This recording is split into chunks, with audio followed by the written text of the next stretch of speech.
Sayyidatu Sa'adah Zummala'il A'izzah Qubailal Bidayah. Hayya bina nahmaduhu wa nasta'inuhu subhanahu wa ta'ala hamdan bila ghayah wa madhan bila nihayah. Ashhadu an la ilaha illallah wahdahu la syarika lah wa ashhadu anna Muhammadan abduhu wa rasuluhu la nabiyya ba'dah. Syukur alhamdulillah, monggo Bapak Ibu kita panjatkan kehadirat Allah Subhanahu wa taala yang senantiasa melimpahkan rahmat, taufik, hidayah, inayah dan berbagai kenikmatan kepada kita sekalian. Di antaranya adalah kesehatan, hingga kita bisa hadir di pertemuan yang terbaik, yaitu silaturahmi antar wali murid rutin 2 bulan sekali di tempat yang baik, tempat pendidikan yang mulia. Mudah-mudahan kehadiran kita semua di pagi ini mendapatkan anugerah dan karunia dari Allah Subhanahu wa ta'ala. Alhamdulillah, pagi ini kita semua hadir di sini dalam keadaan sehat walafiat. Terbukti yang hadir di sini tidak ada yang berangkat menggunakan ambulan, tidak ada yang dipikul, apalagi dipandu pakai banduso. Berarti sehat semua. Dan saya tidak ada yang diinfus. Alhamdulillah, mudah-mudahan kesehatan kita sedaya walafiat. Artinya kesehatannya berbarokah. Kesehatan kita digunakan untuk beramal, untuk silaturahmi, sholat, baca Quran, ibadah, dan kebaikan-kebaikan yang lain. Itu namanya sehat walafiat. Apa ada sehat yang tidak walafiat? Banyak. Orang yang sehat, fisiknya, kekuatannya, bahkan kekuasaannya digunakan bukan untuk kebaikan. Nggo begadang dintake, nggo pasang nomor, nggo ngombe, kelitih, niki jagoan tak niku kelitih, tapi untuk tidak baik, maka sehatnya bukan walafiat. Mudah-mudahan hari ini, pagi ini kita datang dengan membawa sehat walafiat. Bapak Ibu yang dirahmati Allah, saya akan mencoba memenuhi permintaan dari pengurus menyampaikan materi tentang bagaimana cara mendidik anak. Tapi sebelumnya sekedar pengantar, saya akan mencoba membawakan dengan berbagai keterbatasan dan kekurangan saya. Kenapa? Karena mendidik itu seni, ilmu dan seni. Seninya di mana? Tentu tiap orang berbeda cara mendidiknya, beda kondisi dan situasinya. Jangankan kulo kali panjenengan dengan jumlah anak yang berbeda, dalam satu keluarga saja punya anak 5, beda cara mendidiknya. Itulah seninya. Maka perlu saya sampaikan, jangan sampai nanti terjadi konflik. Dan ini pernah terjadi ketika saya menyampaikan di SD Muhammadiyah Karangkajen. Wonten ibu protes kali kulo duneke, Pak, saya lebih tahu anak saya daripada Bapak. Pun Pak, mau jare takon njaluk nasihat, barang tak beri masukan malah nusuk. Saya lebih tahu daripada Bapak tentang anak saya. Oh ya wis, monggo. Nah ini tak batasi dulu biar nanti tidak protes. Ya protes nggak apa-apa, masukan bagi saya. Karena memang itu pendidikan itu seni pendewasaan anak. Bagaimana mendewasakan anak, itulah seninya, serba berbeda, tidak bisa disamakan. Apalagi di dalam pendidikan sedikitnya ada 5 faktor Bapak Ibu yang sering dikenal dalam ilmu pendidikan, namanya patal. Patal boleh, tapal boleh, pilih budi. Yang penting gampang diingat. Patal misalnya ini pendidik, anak didik, tujuan, alat, lingkungan. Ada 5 faktor yang mempengaruhi pendidikan. Ini saling berhubungan, saling mempengaruhi. Mana yang terkuat pasti akan mempengaruhi pendidik. Apa anak didik itu sendiri, apa tujuannya, apa alatnya, apa lingkungannya. Lingkungan saja Bapak Ibu, ada lingkungan rumah tangga, ada lingkungan sekolah, ada lingkungan masyarakat. Ini juga tarik-tarikan. Banyak orang mengatakan pendidikan terawal, terdini, terpenting adalah lingkungan rumah. Tetapi nanti begitu keluar dari rumah akan terpengaruh dengan lingkungan masyarakat dan juga lingkungan sekolah. Bisa jadi lingkungan rumahnya kurang baik, mendapatkan sekolah yang terbaik, anak bisa berubah karakternya karena dipengaruhi oleh lingkungan sekolah yang baik yang lebih dominan. Sayangnya hanya 8 jam pulang dari sekolah, kembali ke rumah, berubah lagi dengan lingkungan rumah, apalagi ketemu dengan lingkungan masyarakat. Itu baru satu faktor Bapak Ibu, baru lingkungan. Belum nanti pendidiknya. SD, jane luar biasa ini SD. Guru kelas nih, apa guru mapel? Guru kelas. Ada plus minusnya. Guru kelas ini sangat mempengaruhi dengan menguasai berbagai mata pelajaran, sangat potensi membentuk karakter anak daripada guru yang berbeda-beda. Seperti guru SMP, SMA, SMK kan berbeda-beda sesuai mapel. Itu nanti bongkar pasang terus, bongkar pasang dengan materi yang berbeda, dengan karakter yang berbeda, input keteladanannya juga berbeda, jadi bongkar pasang. Ada plus minusnya ini. Dan berbicara masalah anak Bapak Ibu, kalau saya tambahin anak didik, kalau anak didik nanti nggak ada batasan usia, ada murid, ada siswa, ada mahasiswa. Saat ini sekarang saya sedang menjadi pendidiknya Bapak Ibu, ngapunten nggih, makanya saya duduk dulu ndak dikira kewanen. Besok nek ketemu lagi mungkin baru berdiri nopo cingkrak-cingkrak. Nah, ini ada LCD belum tak pakai.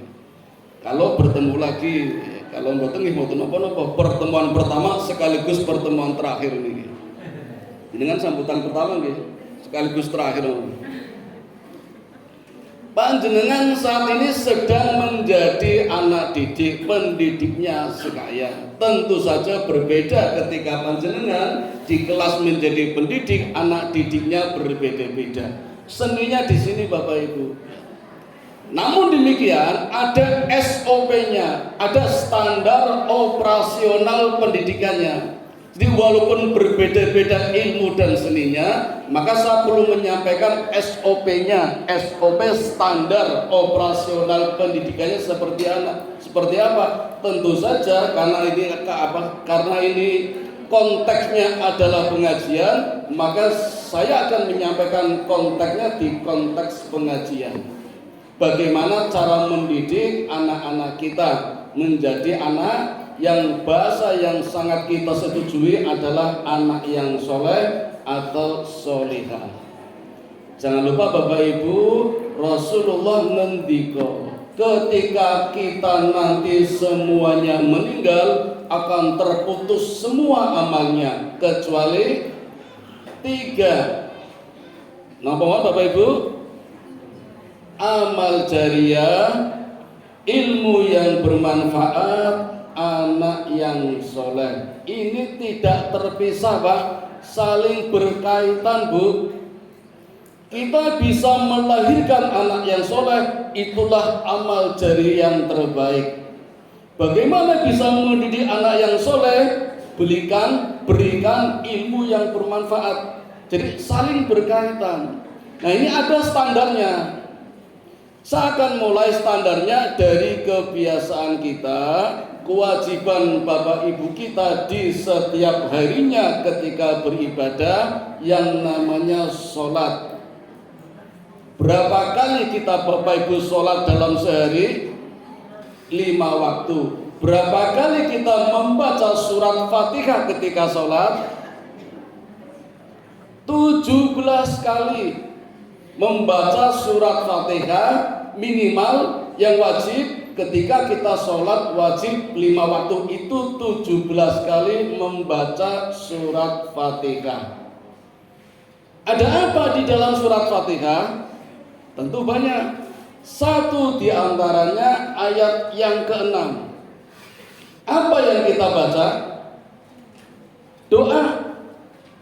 Bapak Ibu kan nyuwun kali Gusti Allah nggih di dalam sholat, terutama ayat ke-6. Ihdinas siratal mustaqim. Ya Allah, berilah kami petunjuk, berikanlah kami hidayah, tunjukkan kami jalan yang lurus. Itu kan doa kita, Pak. Bu. Dan tiap hari Allah langsung kabulkan, langsung dikabulkan. Allah bayar cash itu. Apa jawaban Allah? Siratal ladzina an'amta 'alaihim ghairil maghdubi 'alaihim waladdallin. Ketika kita berdoa, ya Allah tunjukkanlah kami jalan yang lurus. Allah tunjukkan, ini loh jalan yang lurus, jalan orang-orang yang telah Engkau berikan nikmat. Bukan jalan orang-orang yang dimurkai dan bukan pula jalan orang-orang yang sesat. Itu jawaban Allah atas doa kita, langsung dijawab. Kita jangan mengikuti orang yang dimurkai, jangan mengikuti orang yang sesat.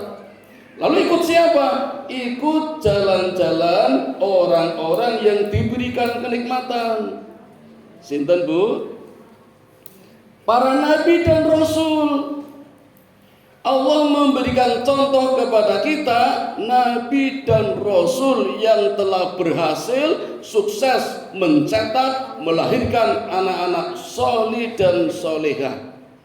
Kurang apa coba Bapak Ibu? Allah turunkan nabi sejumlah 124.000. Allah turunkan lagi rasul sejumlah 313. Yang namanya diabadikan di dalam Quran ada 25. Apal mboten Bu?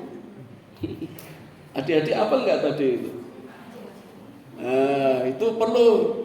Kalau dulu zaman saya SD ngapalkan nama-nama menteri, nama presiden seluruh dunia, nama-nama sungai, gunung, stasiun, pelabuhan, apal dulu, SD dulu. SD sekarang jangankan SD, SMA saja enggak pada apal. Wah, ngapunten Bu. Kepala sekolah saja ada yang nggak hafal Pancasila itu. Di Wonosari upacara kepala sekolah keliru membaca Pancasila. 1. Pancasila. 2. Ketuhanan yang Maha Esa. Tekan guri. Loh kok 6? Itu kepala sekolah Bu. Apalagi menyanyikan lagu Indonesia kata sing mboten hafal. Napa malih pembukaan UD 45 mboten hafal. Nek zaman biyen siswa-siswa dulu kados kula apal niku. Kula jane prihatin dengan kurikulum yang baru. Bagus sih, bagus kurikulum baru, tapi ada pesan-pesan yang kurang menarik. Apa pesannya? Ada 2 metode pembelajaran yang direkomendasikan. Berarti ada 16 yang tidak direkomendasikan. Inquiry dihapus, discovery dihapus, apalagi hafalan. Buat apa hafalan? Analisis yang penting. Ini yang saya tidak setuju. Tapi untuk intaran saya, nah makanya saya dimutasi aduh. Saya bilang sama anak saya, hafalkan, hafal itu penting sekali. Saya jadi curiga kenapa dihapus. Jangan-jangan kita sekarang terjajah lagi pendidikannya. Ekonomi sudah dijajah, hukum dijajah Belanda. Sekarang pendidikannya dijajah oleh Michigan, Ohio. Karena harus dihapus hafalan. Bagaimana kalau pelajaran menghafal Quran? Kenapa harus dihilangkan? Ini prihatinnya di sini.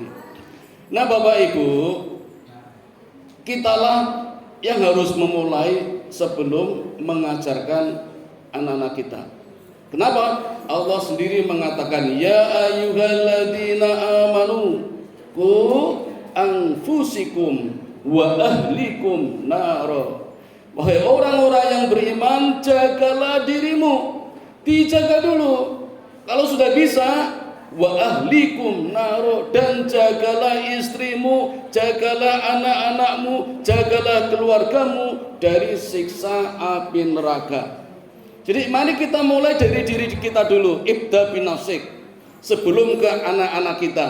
Harus lebih cepat, jangan kalah cepat dengan anak-anak kita. Kita mulai dulu. Namanya ku anfusikum, agar bisa wa ahlikum naro. Makanya pentingnya keteladanan di sini. 1000 nasihat kalah dengan 1 teladan, 1 keteladanan. 1 contoh lebih utama daripada 1000 nasihat. Apalagi anak-anak sekarang, Bapak Ibu, dikandani angel banget, malah ngandani wong tuane. Yang terbaik sekarang adalah memberikan contoh keteladanan. Maka kita bisa mulai dari keteladanan yang Allah berikan kepada para nabi untuk kita contoh. Bagaimana mereka cara mendidik anak, mulai dari Nabi Adam, Nabi Nuh, Nabi Lut, Nabi Ibrahim, Nabi Musa, dan Nabi Muhammad sallallahu alaihi wasallam. Satu pesan Bapak Ibu yang Allah nilai ketika kita mendidik anak adalah prosesnya. Allah tidak menilai hasil. Jadi kalau nanti ternyata kita gagal dalam pandangan kita, tetangga kita juga melihat, wah gini gagal urasan didik anak, tidak perlu putus asa, tidak perlu berkecil hati. Karena yang Allah nilai bukan hasilnya, tapi prosesnya. Banyak nabi juga yang gagal Bapak Ibu, jangan dikira. Nabi Adam, Bu, putrane pinten? 40. Sini nggak ada nih? Nggak ada. Jadi kalau baru anak 5 gagal, jangan merasa paling gagal. Nabi Adam anaknya 40. Setiap istrinya melahirkan, Hawa niko kembar, lanang wedok, lanang wedok, lanang wedok, ping 20 niko. Hamil 20 kali. Jangan pun pinten? Oh baru 3, kurang 17 ini. Niko kembar kali. Satu yang paling bermasalah sinten Bu? Qabil tidak setuju dengan perjodohan bapaknya. Bapaknya menggunakan cara kawin silang. Kawin silang. Kakang lanang entok adik wedok. Mbak Yune entok adik lanang disilang. Ora gelem Qabil, enggak mau. Dia milih sendiri. Ya harap maklum belum ada manusia selain Adam dengan jumlah anak 40, belum ada hukum, Allah juga belum memberikan syariat. Jadi Adam hanya menggunakan ilham saja, mungkin caranya begini. Dan rumusnya kalau saya beritahu Bu, namanya rumus jodoh. Jodoh. Jauh dari titik original, dekat dari titik original. Ini kalau dalam ilmu ekonomi ada hukum permintaan, ada hukum penawaran. Titik original di tengah-tengah, perpotongan antara sumbu vertikal dengan horizontal. Kalau kita tarik ke kanan, hukum penawaran, tarik dari atas ke kiri, hukum permintaan. Itu nanti melahirkan rumus jodoh. Gampangannya begini Bu, kalau jauh dapat orang jauh itu sunnah Rasul. Dekat dapat dekat jenenge penggo. Kan ada lagunya pacar 5 langkah umai mepet ya. Maksudnya lebih jauh nasabnya ya. Tidak dekat dengan saudara itu lebih baik ya. Itu rumusnya seperti itu yang diajarkan oleh Nabi Adam. Karena enggak ada orang lain maka silang. Jangan anak lahir kembar putra putri dipotong. Kalau begini tidak baik menurut teorinya Adam. Jadi harus silang. Ini namanya rumus jodoh. Satu gagal yang namanya Qabil. Padahal Adam sudah mengajarkan berbagai hikmah. Di antaranya mengajarkan kepada kita dan kita bisa ajarkan kepada anak-anak kita supaya mudah berkorban. Suka beramal dengan amal yang terbaik. Jujur saja Bapak Ibu, kita sering beramal bukan yang terbaik. Banyak pilih-pilih. Ketika di hadapan kita ada kotak infak yang berjalan, jane rada isin iki. Yang paling aman kalau kotaknya mandek, ora ono sing weruh, iso milah-milih. Begitu dompet dibuka, pilih pundi? Abang, ungu, ijo, ada mesti milih-milih seperti itu. Apa yang kawin? Kelotak. Dalam berbagai aspek sering seperti itu. Ya memang ada kebutuhan, bolehlah skala prioritas. Tapi diniatkan dulu, berapapun sodakohnya, yang penting ikhlas. Ngaten nggih? Sekarang tak tambahi, nek saged oke ikhlas. Nah, sing angel kan niku. Enggak apa-apa sih, tapi kalau bisa pesan Nabi kan begini, di dalam beramal janganlah boros dan pelit. Pak kira angel iki. Kata Nabi, bersedekahlah tapi jangan boros dan pelit. Angel to, Pak? Terus piro niku lho? Tak jedek Bapak Ibu. Panjenengan nek nyumbang manten pinten? 100. Tenan? Saniki nek sing ngundang jenengan sing duwe gawe wali kota apa ya 100? Ora wani. Padahal wali kota ini orang buka, sing buka ya anaknya paling niku. Saniki sing duwe gawe tanggane omahe miring. Ngapunten gedhek misale nyumbange pinten? Ojo, pokoke niki. Nah, niku jenenge boros dalam beramal, pelit dalam beramal. Lihat-lihat sing ngundang sapa itu enggak boleh, Pak, Bu, enggak boleh. Paling tidak sama, nek iso diwali. Anake sugih kok nek apa jenenge nguyahi segoro, justru yang perlu dibantu yang kurang-kurang ini. Seringkali kita terbalik. Itu pesan Nabi seperti itu. Kita harus mengajarkan kepada anak sedini mungkin. Di antaranya seperti itu. Itulah yang diajarkan oleh Nabi Adam. Maka amalnya Habil diterima, amalnya Qabil tertolak. Itu pun yang membuat Qabil marah, kemudian membunuh Habil. Ya. Tragedi pembunuhan sudah dimulai sejak Nabi Adam. Sekarang Nabi Nuh, putrane pinten Pak? Sekawan. Sing dadi pinten? 3. Sam, Ham, Yafid. Ya, ini menyebar Pak. Sekarang keturunannya ada bangsa Arab, bangsa Rusia, bangsa Eropa. Ini keturunan Nabi Nuh. Sam, Ham, Yafid. Sing boten dadi setunggal. Sinten Bu? Kanaan, itu bahasa Ibrani, nama aslinya Yam. Niku mboten dadi. Ndugal. Ya, kalau orang sekarang bilangnya sombong. Namun demikian, senakal-nakalnya Yam, ini pelajaran buat kita nggih.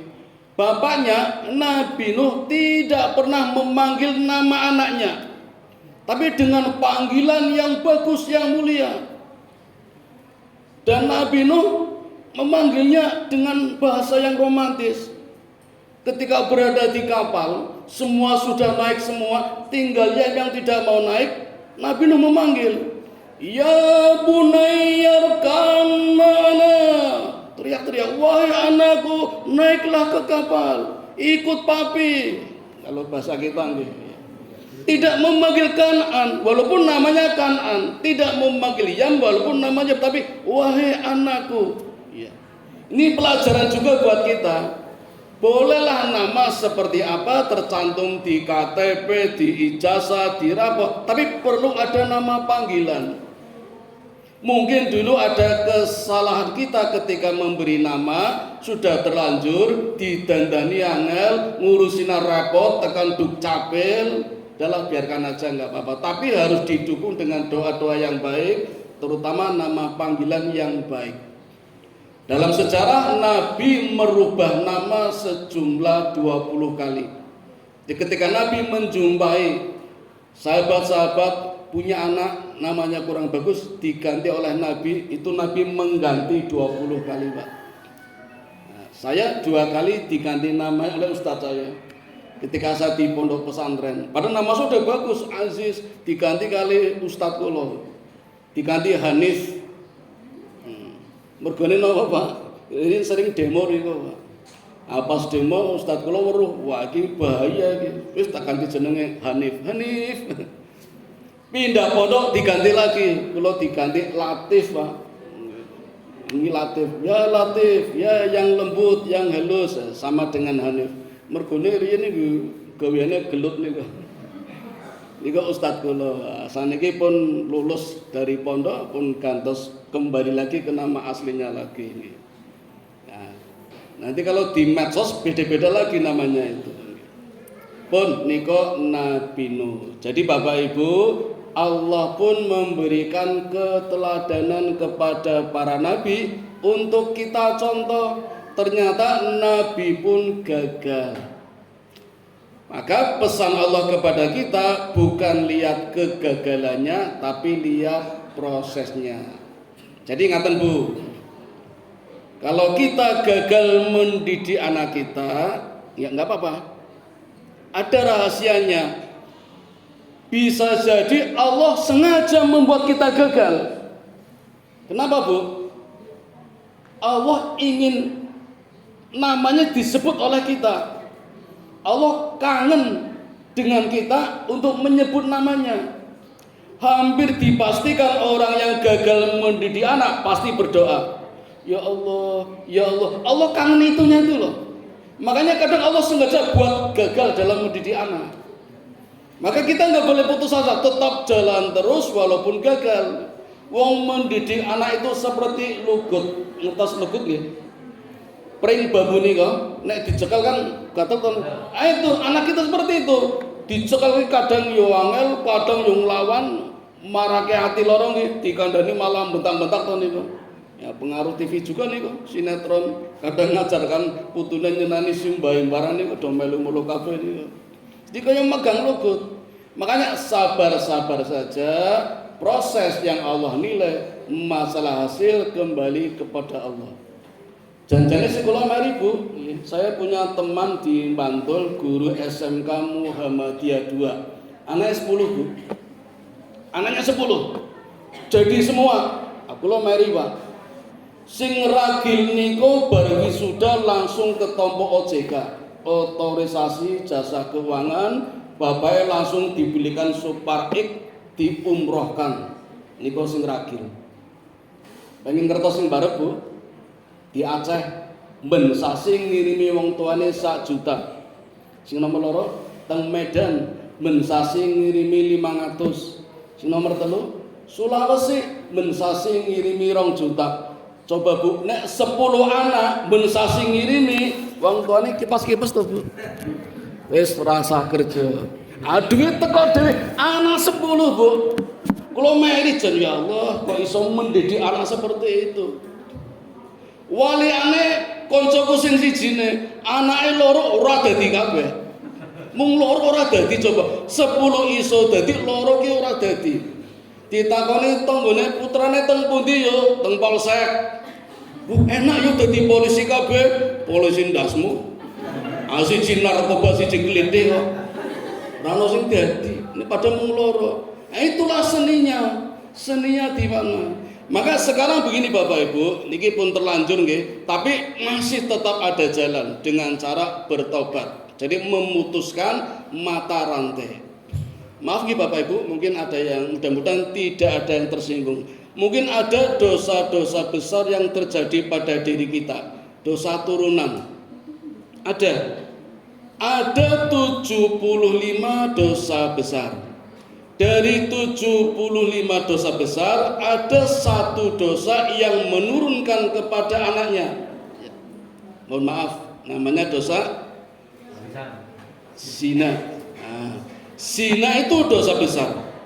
Memang bukan dosa terbesar, tapi satu-satunya dosa besar yang menurunkan pada anaknya. Kalau orang tuanya zina, pasti anaknya zina. Anaknya zina, pasti putune zina. Saya sudah 30 tahun mengamati tetangga saya, termasuk saudara saya pakai ilmu, betul-betul, ternyata betul. Nah, bagaimana cara menghentikannya? Memutuskan mata rantainya, caranya bertobat. Jadi ketika orang tuanya zina, anaknya kan pasti zina. Nah, kalau anaknya tahu segera bertobat. Ini namanya memutuskan mata rantai. Jangan diam saja, bertobat dan belajar mengaji. Nanti baru terputus. Berikutnya, insya Allah tidak zina lagi. Ya.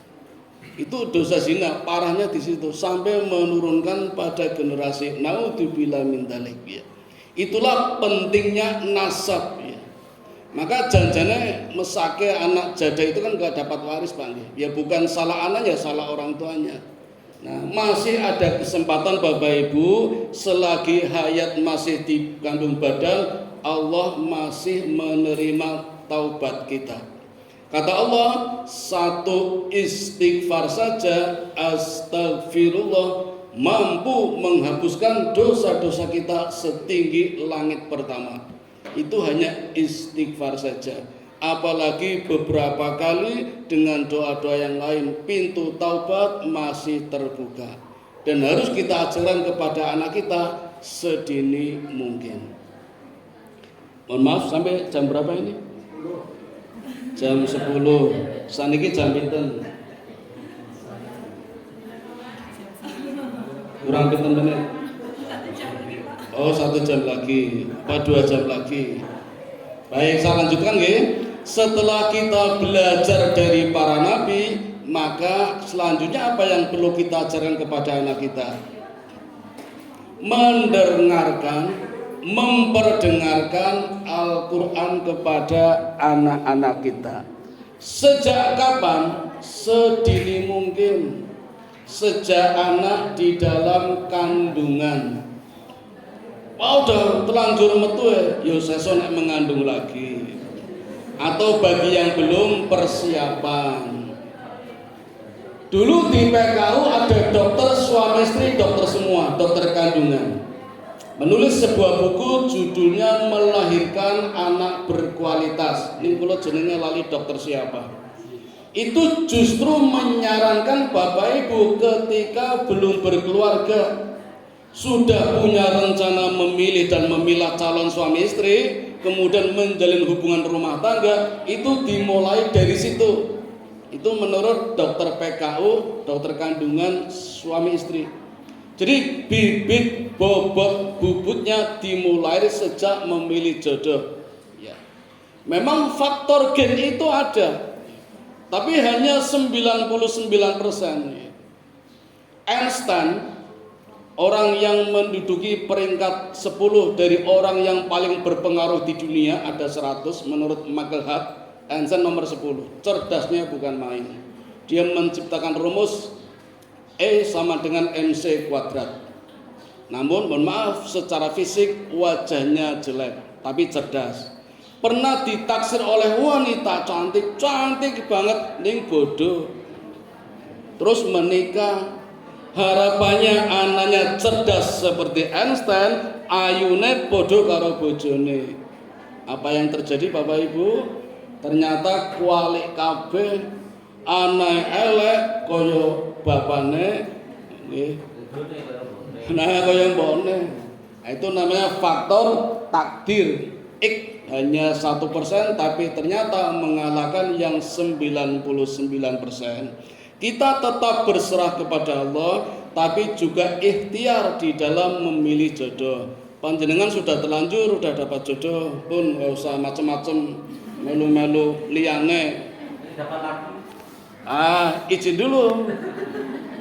Sama yang pertama, jangan siri, ngapunten. Saya nggak setuju dengan nikah siri. Itu jane wedi karo bojone. Nek wani yo terang-terangan. Nikah. Nih kalau nanti terjadi terlanjur, pripun Bu? Ajeng putus mboten? Nek KDRT pripun? Ayo. Aku lho wingi ngisi pengajian Ibu-ibu Nurul Jannah di Jalan Mataram. Pengajiane pun bubar wonten ibu-ibu mboten wangsul, Pak. Kok mboten wangsul, Bu? Ajeng curhat, Pak. Waduh. Kula wedi nang masjid wong loro arep maghrib kok selak digrebek. Pun monggo cerita mawon. Jebul malah ngejak ngrasani bojone. Bojone wangsul dalu, orang nggawa duit enteng nggo main judi. Kalau nek menang mending Pak Ustaz kalah terus ya Pak Ustaz. Ngombe-ngombe. Terus tanya, boleh nggak Pak Ustaz kalau saya minta cerai? Pripun Bu jawabannya? Saya beri hadisnya.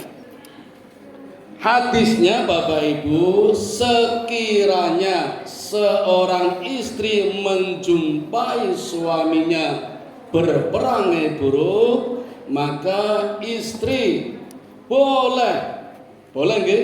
Bukan wajib, boleh meminta haknya untuk menceraikan suaminya atau bercerai dengan suaminya. Sekedap masih koma, belum selesai. Tetapi bila mampu bertahan dengan kesabarannya, surga sudah di depan mata. Pilih pundi?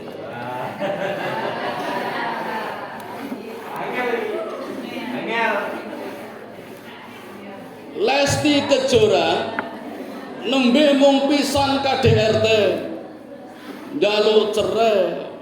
Nah, terus yang konangan lho. Oh, berarti ada yang enggak konangan. Ini cerita kali kula mung pisan. Nika ponakan kula Bu, Lesti Kejora. Nek ngundang kula Pak D. Wingi bar haji umroh terus cerita kali kula ora sida cerai. Alhamdulillah. Surga kok nduk surga dapat surganya pun. Saniki Asia. Kenal Asia mboten Bu? Istri Fir'aun. Istri yang ke-100. Istrinya 100 Fir'aun itu. Oh, banyak sekali. Pengen tahu lebih banyak? Ada Kaisar Ming, Kaisar Tiongkok, istrinya 1000. Pada setahun 360 hari. Jadi sa istri digilir nunggu 3 tahun. 3 tahun agak entok giliran. Fir'aun juga seperti itu, hanya sekali pakai buang, sekali pakai dijual, sekali pakai jadikan budak, sekali pakai dibunuh. Itu istri-istrinya. Yang ke-100 Asia ini yang paling pemberani. Dulu ketika dinikahi menolak, yang lain nggak berani menolak, Asia berani menolak. Tetapi karena ibunya dilumpuhkan, akhirnya siap menerima menjadi istri Fir'aun. Tetapi tidak mau digauli, maka Asia tidak punya anak. Punyanya anak angkat. Namanya sinten Pak? Nabi Musa alaihi salatu wassalam. Asia hanya minta satu, ya Fir'aun suamiku, jangan mengangkat dirinya menjadi Tuhan. Kembalilah kepada ajaran Allah, ajaran Tuhan yang Maha Esa. Innani anallah la ilaha illa ana fa'budni. Tapi enggak mau, malah mengangkat dirinya jadi Tuhan. Maka Asia enggak mau digauli. Karena enggak mau digauli, tiap hari KDRT Pak. Orang mau sedino tiap hari KDRT, disiksa, diikat, dicambuki, sampai pada akhir nafas detik-detik terakhir hingga meninggal. Allah turunkan 3 malaikat. Malaikat Jibril, malaikat Ridwan, malaikat Israel datang bersama-sama. Beda dengan kita Bu. Besok Pak, kita kalau meninggal juga akan didatangi 3 malaikat, tapi datangnya tidak bersamaan. Beruntun. Pertama Jibril dulu yang datang. Nah, nanti kalau amalan kita baik, Jibril datang dari arah kanan dan posisinya di sebelah kanan kita. Maka kalau kita melihat calon jenazah menghadap ke kanan, berarti ada malaikat Jibril berada di sebelah kanan kita. Silakan boleh dipelajari, dicermati ketika ada tetangga kita hendak meninggal, kita boleh datang melihat, menyaksikan. Tapi kalau calon jenazah menghadap ke kiri, berarti malaikat Jibril berada di sebelah kiri karena amalannya kurang baik. Ning mboten sak komen nggih. Meneng wae ndak mesake sing duwe omah. Tidak lama kemudian malaikat Ridwan datang kalau amalan kita baik. Begitu Ridwan datang, Jibril pindah posisi di mana memangku calon yang mau meninggal di pangku, maka kepalanya kadang agak ndegek sithik. Niku nek amalannya baik. Tapi kalau buruk, yang datang Malik, Jibril di mana menduduki calon jenazahnya, Makanya kadang calon jenazah niku bunga-bunga, wajah putih, pucet, khawatir, was-was mergo kaboten diduduki malaikat Jibril niku. Ning mboten sak komen nggih. Nek mesake sing omah iki lagi diduduki malaikat Jibril iki jangan. Nah, yang ketiga Israil baru datang. Ketika Israil datang ada Jibril sama Ridwan, datangnya dengan sopan santun, pakai salam, bahkan arwahnya diminta keluar sendiri, monggo keluar sendiri, santun sekali.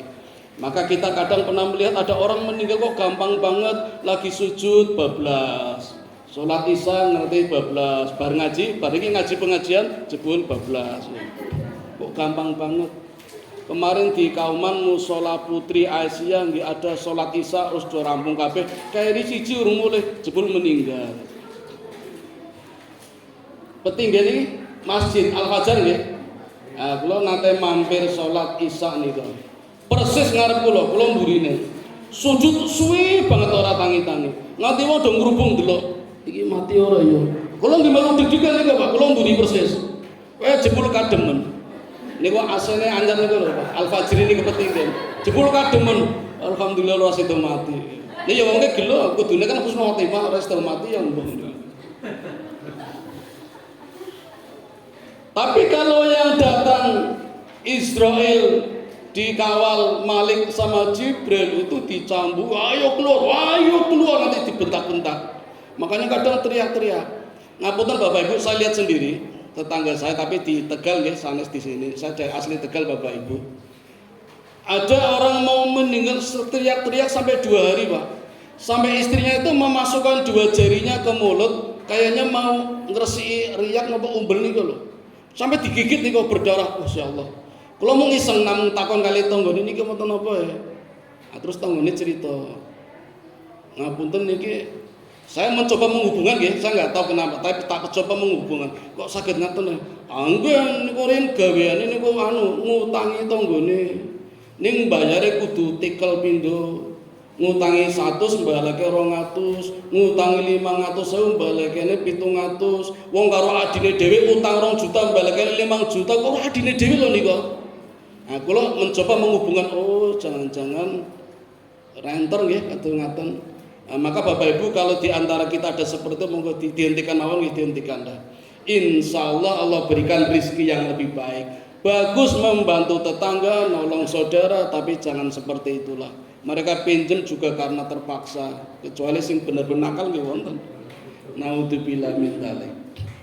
Nah, Asia dalam detik-detik menghembuskan nafas terakhir didatangi 3 malaikat, ditayangkan pandangan surga, maka senyum. Sehingga ketika dibunuh oleh suaminya Fir'aun, mangkel banget dipateni malah guyu-guyu. Nah, karena pandangannya surga, sudah nggak lihat dunia lagi. Itu Asia Bu, tiap hari KDRT tidak pernah minta cerai, dia dapatkan surga.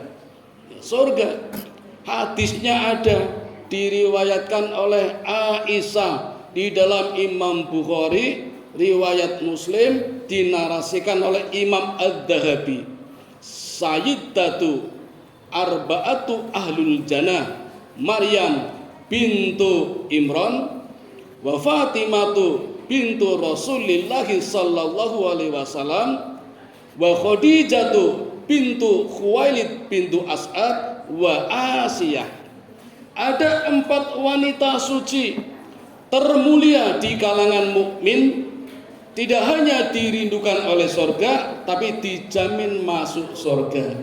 1. Maryam bintu Imran, ibunda dari Nabi Isa alaihi salatu wassalam. 2. Asiyah istri Fir'aun. 3. Khadijah bintu Khuwailid. Dan yang keempat Fatimah bintu Rasulillah. Nah, sebagai penutup saya akan menyampaikan yang ini. Ini ada yang menarik Bapak Ibu. Dari 4 wanita yang dijamin masuk surga, ada 2 ibu dan anak. Ini luar biasa. Ibu dan anak sama-sama masuk surga, kumpul bareng, surganya sama. Khadijah istri pertama Rasulullah dan anaknya Fatimah sama-sama dijamin masuk surga. Bapaknya masuk surga mboten? Ya masuk Nabi Muhammad toh. Masa mboten? Apa rahasianya? Sebagai penutup nggih, sekarang saya sampaikan. Singkat saja, karena kalau saya uraikan butuh waktu 1 jam lagi. Rahasianya ternyata Bapak Ibu, Nabi Muhammad sallallahu alaihi wasallam setiap pulang malam yang didatangi pertama adalah kamar anaknya, bukan istrinya. Nanti malam dicoba Pak nggih. Kalau panjenengan pulang dahulu Pak, yang didatangi pertama kamar putra putrinya. Walaupun panjenengan bapaknya, tapi tidak boleh main hakim sendiri sewenang-wenang. Tetap ada etika ngetuk pintu atau salam. Rasul juga begitu. Ketika pintu dibuka oleh anaknya bernama Fatimah, Rasul tahu kalau Fatimah ternyata belum tidur. Kata Rasul, tidurlah. Kemudian Rasul sholat 2 rakaat di kamar anaknya. Pernah nyobi dereng Bapak Ibu? Sholat sunnah di kamar anaknya. Perlu dicoba. Cepat atau lambat Bapak Ibu, anak pasti berpikir, ngopo yo Bapak Ibu kok sholat yang kamarku. Ini terapi Bapak Ibu. Senakal-nakalnya anak kalau panjenengan sholat di kamarnya, lama-lama tersentuh. Pasti mendengarkan doanya. Apalagi bermunajat, pasti itu. Ini terapi. Yang dereng monggo nanti malam dicoba gratis mboten bayar. Setelah Rasul sholat, ternyata Fatimah belum tidur. Maka Nabi berpesan kepada Fatimah, yang pesannya sebenarnya juga buat kita. Apa pesannya? Kata Nabi kepada Fatimah, wahai anakku, sebelum tidur amalkan 4 perkara. Apa saja wahai ayahku? 1, catat nggih. Sebelum tidur khatamkan Quran. Saged mboten? Ora iso. Tapi Nabi mengatakan, wahai anakku, bacalah surat Al-Ikhlas 3 kali, maka sama saja dengan khatam Quran. Oh, gini gampang. Tenane, silakan dicoba. Tak jedek, paling nembe pisan wis turu. Nek durung kulino. Yang hebat lagi ada Bu, Yasin. Yasin itu sekali membaca Yasin sama dengan 10 kali khatam. Ini tak jamin orang kuat dengan. Al-Ikhlas dulu coba nih. Jadi begitu mau tidur, setelah berdoa Bismika Allahumma ahya wa bismika amut, baru membaca Al-Ikhlas 3 kali. Apal mboten doa sebelum tidur? Harus apal, masa kalah dengan anak-anaknya. Anaknya mesti apal nih kok. Doa mau tidur, mau makan mesti apal nih. Doa-doa utama nih. Yang kedua, kata Nabi kepada Fatimah, ya Fatimah, setelah membaca Al-Ikhlas 3 kali, bacalah sholawat. Kenapa ya Rasulullah panggil anaknya kepada bapaknya? Janjane niko sholawat hanya pengganti. Aslinya Nabi berpesan kepada Fatimah, mintalah syafaat dari seluruh nabi. Kan gak mungkin jumlah nabi 124.000, Rasul 313, yang 25 saja di Quran kita mboten hafal nggih? Dihafal ke Bapak Ibu, terutama ya jane nggak perlu hafal sih, tapi kan malu sama anak kita yang sudah hafal. Adam, Idris, Nuh, Hud, Soleh, Lut, Ibrahim, Ismail, Ishak, Yakub, Yusuf, Su'aib, Ayub, Musa. Kula hafal mergo niku kula ngisi kajian Sirah An-Nabawiyah teng Masjid Mubarak Tukangan rutin. Tadi malam sudah sampai Nabi Musa episode kedua. Nabi Musa ada 4 episode, Ibrahim 4 episode, yang lain 1. Yang paling banyak adalah Nabi Muhammad. umurnya pendek tapi episodenya banyak. Nabi itu perang saja sampai 40 kali. Jadi sabar-sabar mawon. Nah, pengganti syafaat itu kata Nabi, bacalah sholawat 1 kali saja, maka seluruh Nabi akan memberikan syafaat. Saya tunjukkan 2 keajaiban sholawat nih Bapak Ibu. Miracle sholawat. 1, ketika doa-doa kita tidak dikabulkan Allah, dengan tawasul sholawat Allah mengabulkannya. 1. Yang kedua, ketika istighfar, taubat kita tidak diterima Allah, dengan sholawat Allah terima taubat-taubat kita. Itulah dahsyatnya sholawat. Kenapa? Allah sendiri mengatakan, innallaha wa malaikatahu yusholluna ala nabi. Allah sendiri bersolawat, para malaikat juga bersolawat. Jadi ibarat kepala sekolah, guru-guru mau minta tanda tangan, kepala sekolah minta paraf dulu sama wakah kurikulum. Jadi kalau sudah diparaf, ya udah kepala sekolah nggak baca, yang baca kurikulum. Begitu Allah berikan kebacan kepada Muhammad hingga sholawatnya luar biasa, sholawat sapu jagat, bahkan sapu akhirat. Itu pesan Nabi kepada anaknya, bacalah sholawat walaupun 1 kali. Gampang dipanggil? Gampang. Yang ketiga kata Nabi, maafkanlah segala kesalahan saudara-saudara kita seagama, seiman, walaupun tidak kita kenal, walaupun sudah meninggal. Doanya kalau bapak-bapak sudah hafal, sering dibaca khotib ketika khutbah Jumat yang kedua. Allahumma gfir lil muslimina wal muslimat wal mu'minina wal mu'minat al ahya'in minhum wal amwat innaka sami'un qaribun mujibu da'wat wa qadiyal hajat. Ibu-ibu apa boten? Pakai bahasa Indonesia, nanti malam dicoba nggih. Ampunilah dosaku ya Allah dan dosa-dosa saudara-saudaraku seagama, seiman, walaupun tidak aku kenal ya Allah, walaupun sudah meninggal. Aku ikhlas ya Allah, ampunilah dosa-dosa mereka hingga aku juga diampuni dosa-dosanya ya Allah. Itu bahasa Indonesia yang ngatan Bapak Ibu.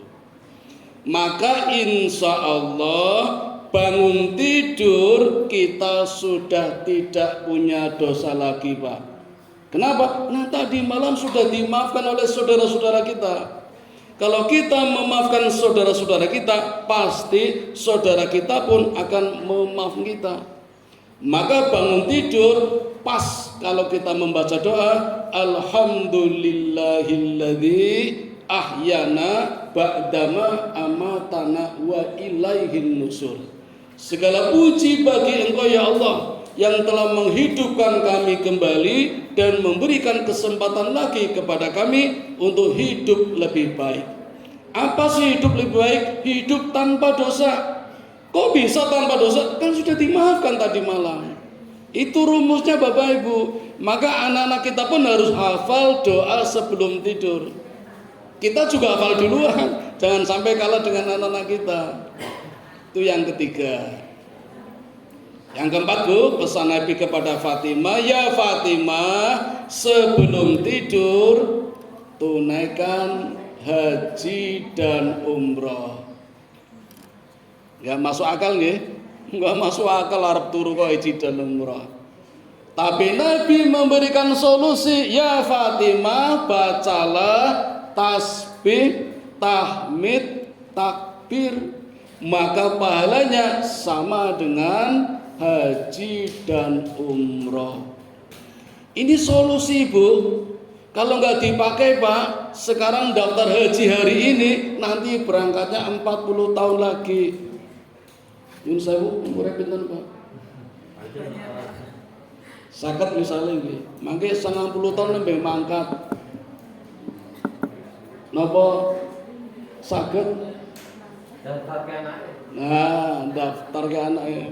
Mula wingi Ma'ruf Amin mengatakan untuk warga negara Indonesia kalau bisa begitu lahir harus didaftarkan haji. Mbuh mangkate kapan?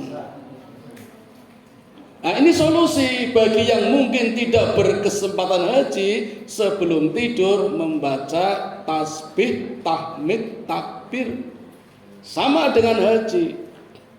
Ada 3 hadis loh Bu, kalau mau ini baru 1 hadis. Kalau mau yang kedua menunaikan sholat isyraq, sholat sunnah di waktu syuruk. Waktunya 1 jam setelah subuh. Pas subuhan di masjid nggak usah pulang, dikir apa baca Quran. Kalau buka HP juga boleh, tapi orang gim-giman baca yang murotal ya. Orang dolanan lato-lato mboten. Nah, setelah 1 jam baru sholat sunnah isyraq 2 rakaat di masjid ya. Kalau batal wudunya, wudu lagi. Kalau sholat subuhnya di rumah, nggak sempat ke masjid, sholat isyraqnya juga di rumah, nggak usah di masjid. Nah, dirasani tonggone ngopo ya wana-wana masjid ini, di rumah saja. Itu pahalanya sama dengan haji dan umroh. Hadis yang kedua. Yang ketiga sekalian tanggung. Hadisnya begini.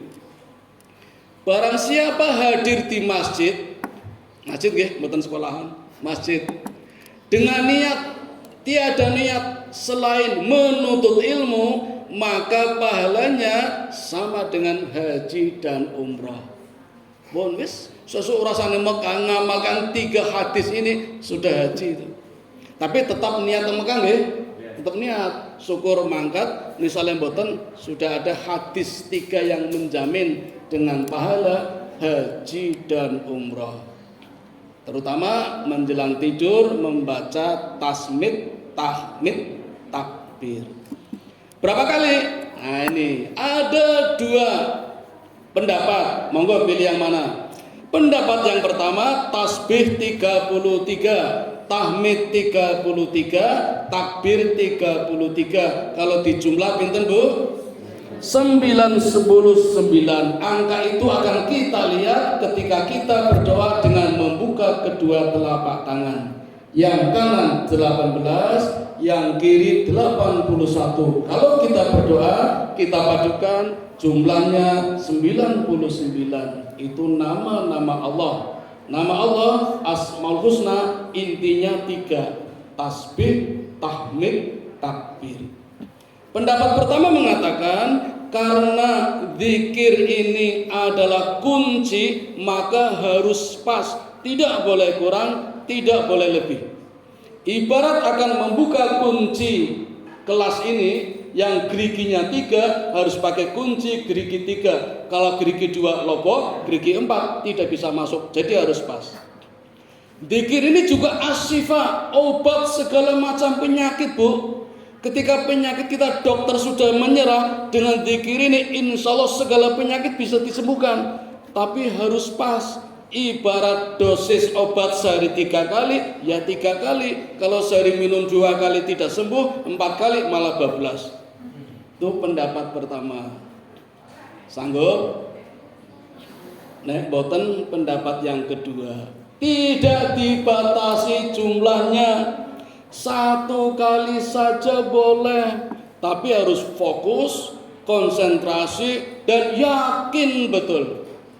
Jadi dimensinya kualitatif. Kalau tadi kan kuantitatif. Monggo pilih yang mana? Tanya Pak Ustadz, bagaimana kalau dirangkai dengan kalimat lain, dengan zikir lain? Boleh. Subhanallah walhamdulillah wala ilaha illallah wallahu akbar wala haula wala quwwata illa billahil aliyyil azim. Sakit betul? Moga sarang-sarang. Subhanallah walhamdulillah wala ilaha illallah wallahu akbar wala haula wala quwwata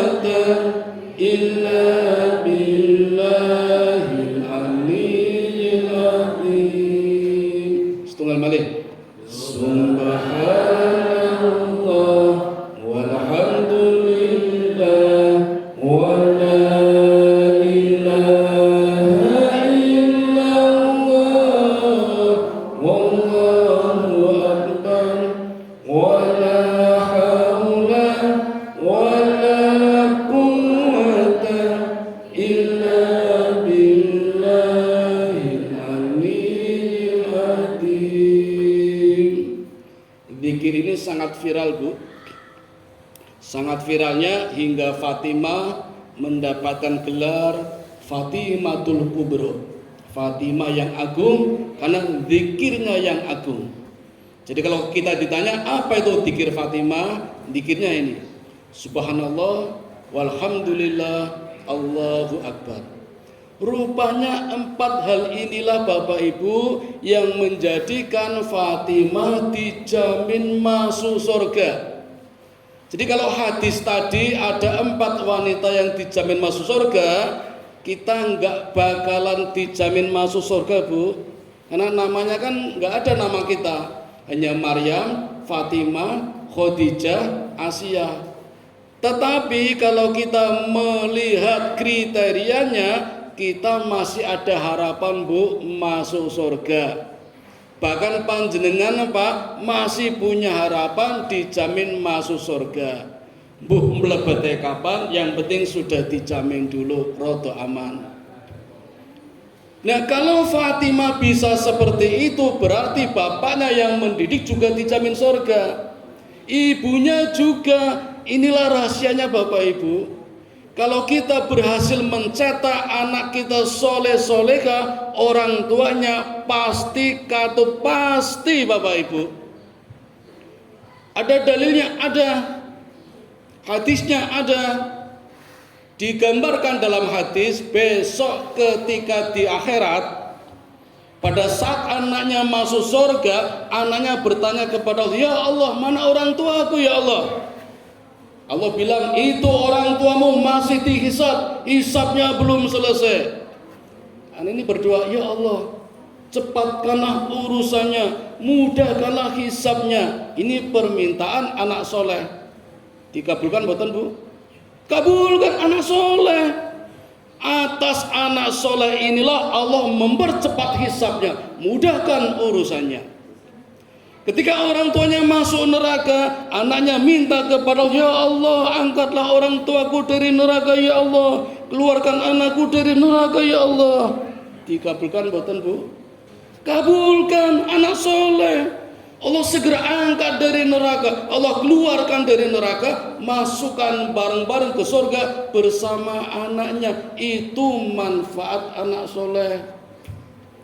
Bapak Ibu, bolehlah kita punya anak berapapun, 1, 2, 5, 10, tapi kalau bisa ada 1 anak soleh saja, aman Bapak Ibu. Kalau bisa semuanya, seperti teman saya itu 10 jadi KPW, enak banget. Tapi kalau ternyata ada, ya 1 aja lah, insya Allah aman Bapak Ibu. Jaminan buat kita di surga besok bisa kumpul bareng bersama keluarga, persis seperti yang Allah gambarkan di dalam surat Al-Waqiah. 1 keluarga masuk surga bareng, surgane podo, duduk bersama di atas dipan yang terbuat dari emas, tendanya lebar terbuat dari emas, di bawahnya mengalir sungai-sungai air susu. Itu gambaran surga di dalam surat Al-Waqiah. 1 keluarga bisa masuk bareng. Syaratnya visi dan misinya sama. Kemarin ada murid saya datang ke rumah, Pak, saya masuk surga enggak Pak? Insya Allah. Ini bojoku beda ya Pak? Beda piye? Aku kan Muhammadiyah toh Pak. Bojoku NU. Pripun Pak? Ya surga insya Allah. Ini surganya beda. Aku beda kok. Jadi nek poso aku sih Pak, bojoku urung poso. Salat itu aku salat itu bojone nang omah sesuk. Aku iso beda ngono lho. Mau ngalah salah siji melu Muhammadiyah apa melu NU, surgane bareng, kumpul bareng, nek beda ngono surgane beda. Ora ketemu. Surganya kan banyak, ada 8 surga, surgane beda-beda ora kumpul. Ora cemburu lho nek entuk bidadari. Siap-siap cemburu Bapak Ibu. Besok kalau kita masuk surga Bapak Ibu, amin ya. Kita akan mendapatkan kapling seluas 80. Yang 70 dibagikan kepada 70 bidadari, Pak. Jadi sak bidadari entuk sakapling. Tinggal 10 kapling buat istrinya jenengan, Pak. Jadi ratunya bidadari. Saniki Ibu. Panjenengan Bu nek mlebet surga besok akan mendapatkan 80 kapling. Yang 70 dibagi untuk para bidadara siji. 70 nggih. Kali 10 buat suaminya jenengan Bu menjadi rajanya bidadara. Jadi sesuk ketemu bojone kumpul bareng nang surga karo anake karo pasukane bidadari nopo bidadara dan boleh selingkuh. Pun penak to? Nek saniki mboten asal selingkuh, besok boleh, tidak ada rasa iri, mairi dan cemburu. Bahkan mabuk-mabukan boleh, yang nggak boleh kan sekarang Pak. Diampet dikit, sesuk mabuke teng surga pun kali bidadari gonta-ganti mboten napa-napa. Karena usianya juga sepadan semua sama-sama 30 tahun. Nggak ada yang lebih muda, nggak ada yang lebih tua, dan selalu perawan, selalu joko Pak. Bidadaranya selalu joko, bidadarinya selalu perawan. Tidak ada yang pernah baik menstruasi maupun mencret. Semuanya bersih, tapi kita harus sabar menunggu sampai Allah memanggil kita. Nah, sebelum Allah memanggil kita, marilah kita bersama-sama berlomba-lomba mendidik anak-anak kita sebaik-baiknya. Mohon maaf, bagaimana Pak kalau yang tidak punya anak? Sahabat bilang, kan bisa anak angkat, bisa anak asuh, bisa anak didik. Bu, istri Nabi yang bernama Aisyah kan nggak punya anak. Apa rahasianya? Besok nih, insya Allah kalau ketemu lagi. Ini kalau terjawab nanti jadi panjang. Nabi kan istrinya 13. Tadi saya baru menyampaikan yang Khadijah yang dijamin masuk surga. Nanti ada hadis lagi yang mengatakan ada 3 yang dijamin masuk surga. Yang 2 sama Asia sama Maryam, yang 1 Aisyah istri Nabi yang tidak punya anak tapi dijamin masuk surga. Ada rahasianya tapi tidak sekarang. Mungkin Bapak Ibu sampai di sini dulu. Insya Allah kalau ada waktu lagi bisa ketemu lagi akan kami lanjutkan. Betul nusa tanggung-tanggung ya. Seperti murid kita nek gurune nerangke nanti malah dirasani diprotes banget. Demikian yang dapat kami sampaikan. Kalau misalnya ada yang mau ditanyakan monggo bisa langsung nanti atau mungkin ditutup dulu nanti bisa dilanjut supaya ada two-way traffic communication. Kalau tidak, alhamdulillah. Kalau sulit akan buat PR bagi saya. Saya kira itu dulu. Saya kembalikan kepada pembawa acara. Assalamualaikum warahmatullahi wabarakatuh.